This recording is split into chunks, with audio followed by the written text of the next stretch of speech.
To go a bit deeper on this, let's bring in Behnam Taleblu with the Foundation for Defense of Democracy. Behnam, can anything stop the Taliban takeover at this point?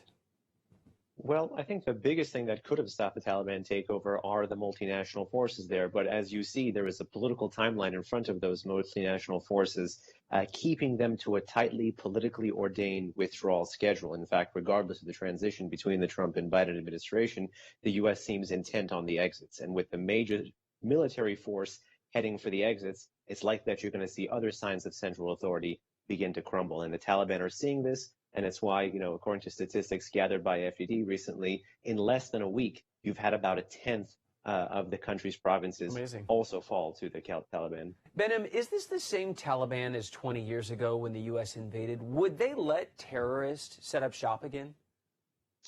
In one sense, you could say it's more lethal. It has more on-the-ground fighting experience, drawing from a different generational reserve of Afghans, not just those who contested the Soviet Union, but people now who are still firing or had fired in the past at Bagram Air Base against the U.S. and more multinational forces.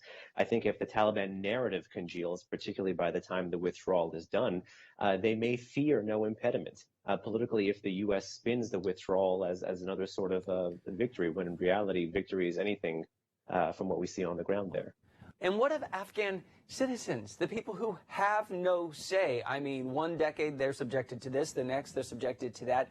If they were to try to flee at this point, would surrounding countries in the Middle East accept them?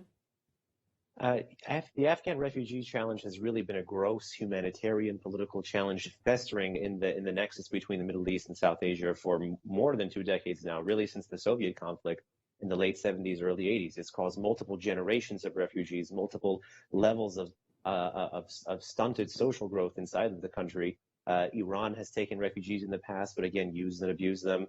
There has been significant exodus into Pakistan in the past. We know that as well. And even most recently, when the Afghan armed forces were being routed in the past couple of days, they've led to northern Tajikistan. So it's going to be an open question.